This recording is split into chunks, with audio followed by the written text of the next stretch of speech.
今日就開箱呢部 Anbernic 嘅新機 ROG SP， 睇下佢嘅手感同埋效能到底會係點樣啦。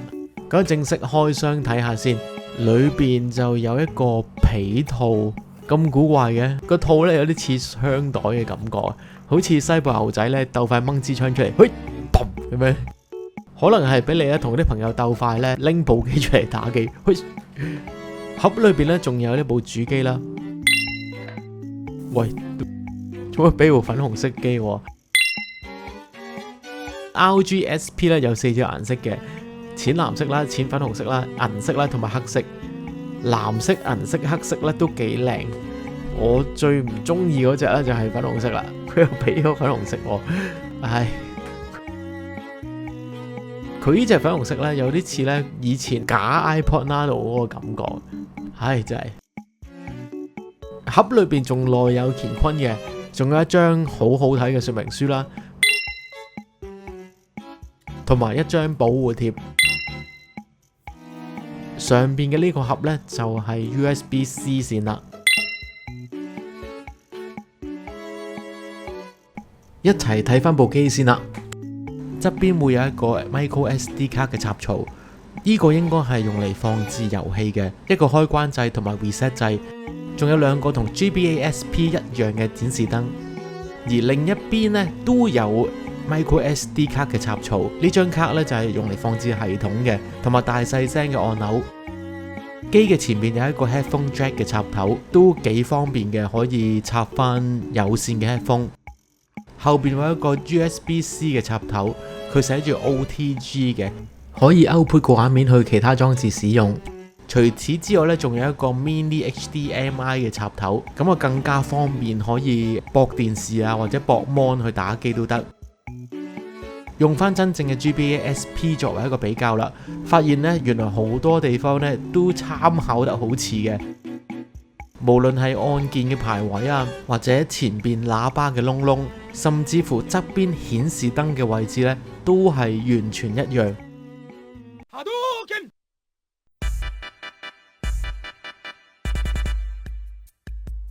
前邊 win band 位置個 size 都係完全一樣，咁啊睇埋個厚薄程度啦，咁睇晒4邊，其實真係都叫做一模一樣噶啦。睇翻正面啊，就連個 logo 嘅位置同埋大細嘅 size， 用把尺度埋啊，都係完全一樣嘅。因為如果你想改機嘅話呢，就可以買一張任天堂嘅貼紙貼翻上去，咁啊改咗機啦。我發現咧最唔同嘅地方就係按鍵嘅厚度啦。Game Boy Advance SP 按鍵上係會比較扁平少少嘅，而 ROG SP 就會突出啲。而手感方面呢， ROG SP 就好似用翻一般平時嘅按鍵去撳掣咁樣，而 Game Boy Advance SP 呢個感覺就會比較扁平少少，有翻佢自己嘅風格。而俾我選擇嘅話呢，我係會想用翻 GBA SP 嘅，因為咁樣嘅設計呢先有翻佢嘅 style 喺裏邊。咁就開機睇睇先啦。同埋原裝嘅 GBA SP 拍埋一齊睇，會發現 ROG SP 個畫面會比 GBA SP 嘅大少少，因為原裝嘅 GBA SP 會有4條黑邊，而 ROG SP 咧就做到完全冇黑邊啦。同埋 ROG SP 俾我換咗之前 IPS 螢幕嘅 GBA SP 個畫面更加光亮。咁留意翻一樣嘢啦。原裝嘅 GBA SP 仲未召喚冚蓋 Sleep Mode 嘅功能，直至到 NDS 咧先有呢個功能嘅。而 ROG SP 就已經召喚咗 Sleep Mode 嘅呢個功能啦。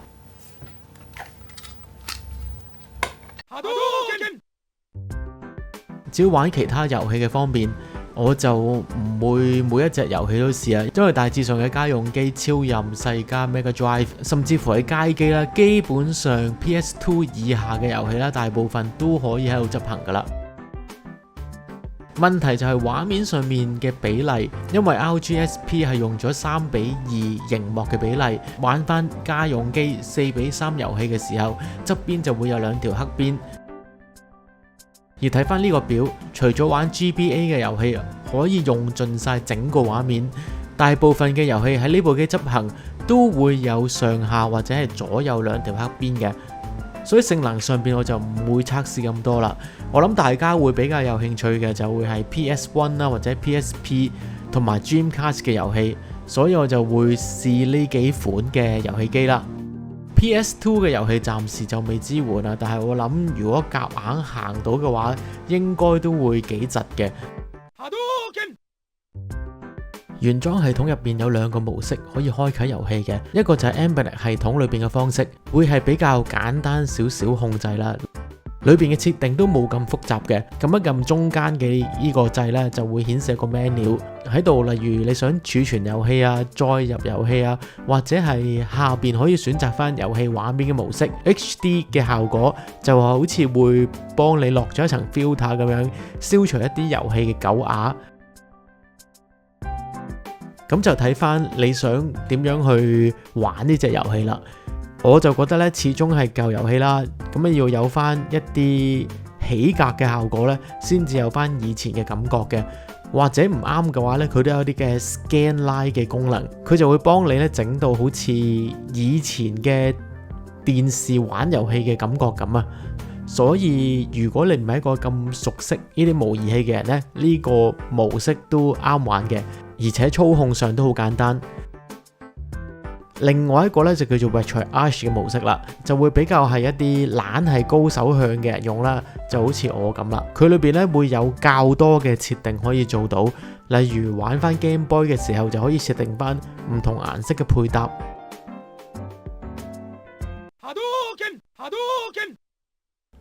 嗱，依家就改機啦 ，Hello Kitty 嘅貼紙襯翻粉紅色嘅機，貼去個殼嗰度。貼埋個 Hello Kitty 嘅 logo， 幾襯啊！仲有個蝴蝶結，同埋貼埋個西瓜，襯翻夏日嘅清涼感覺。到遊戲測試嘅部分啦，我主要會試一啲 3D 嘅遊戲啦。首先會試 Dreamcast 嘅呢隻 Power Stone。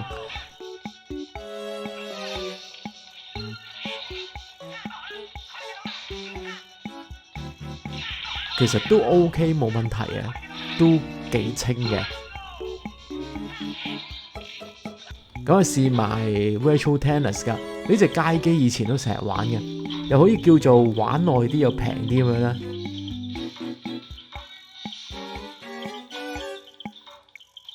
都係冇問題嘅。咁到試埋 PS1 嘅 Pac-Man 啦。咁呢隻都叫做 3D 界嘅幾經典嘅作品啦。以前我玩嘅時候咧，覺得哇好正好立體啊。咁依家咧玩翻咧都係覺得，咦原來流流地嘅啫。但係咧都幾好玩嘅呢隻 game，都係冇問題嘅。咁到試埋PS1 嘅呢隻古惑狼啦。呢隻以前睇亞視嗰啲咧，細路仔過去玩遊戲嗰時候咧，成日睇到。玩我就好少玩啦，咁但係咧都係冇問題嘅。之後我仲試多咗幾隻遊戲啦。其實 PS1 Dreamcast 或者係 Saturn 嘅遊戲，大致上都係玩到嘅。Embed 之前都推出過兩部類似嘅機器 RG35XX-SP 同埋 RG34XX-SP， 到底呢三部機有咩唔同呢？我就冇前嗰兩代喺手啦，咁但係我都做過一啲資料搜集嘅。主要嚟講，三部機都用咗同樣嘅處理器 H700 同埋1GB 嘅 RAM， 仲有電池都係一樣，用咗3300 mAh 嘅電池。咁有啲咩唔同呢？RG35XX-SP 就用咗 3.5 寸4:3嘅640x480螢幕，玩翻一啲家用機嘅遊戲，例如超任啊、世嘉 Mega Drive 啊，或者係 PS1 咧，呢個比例咧都會比較好少少嘅。咁而 34XX-SP 同埋 RG-SP 都係用咗3:2嘅720x480螢幕，呢個比例就會好適合喺 Game Boy Advance 嘅，但係用嚟玩翻一啲家用機嘅遊戲，側邊就會有翻兩條邊啦。而 ROG 34XX-SP 就會多咗兩個 Analog 嘅 Joystick。呢兩個 Joystick 咧，俾外國玩家投訴得好犀利，因為玩嘅時候咧成日都會誤碰，就可能係咁啦，就出多一個新嘅版本 ROG SP 啦。ROG SP 咧就會冇咗呢兩個 Joystick， 而且機身係再薄少少嘅，同埋 Game Boy Advance SP 更加相似。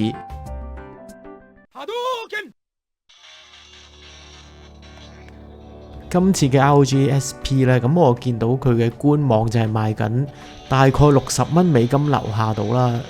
咁如果計翻港紙的話，480蚊得，我計係大概500蚊港紙到就買到啦。咁我覺得都合理嘅。但係如果俾我選擇嘅話呢，我都係中意真機多啲。始終一啲嘅手感同埋一啲嘅情意結啦，係模擬器唔會取替到嘅。唔知你哋又點睇啦？歡迎留言，大家一齊討論下。我仲會收集一啲2萬訂閱 Q&A 嘅問題嘅。咁如果你哋真係有問題想發問嘅話呢，歡迎留言講低。想支持呢個 channel 繼續運作，可以 pay me 或者俾 Super Fans 課金支持嘅。如果唔想課金，都可以俾個 like 或者留言講聲加油。今日呢條片係咁多啦，下條片再見，拜拜。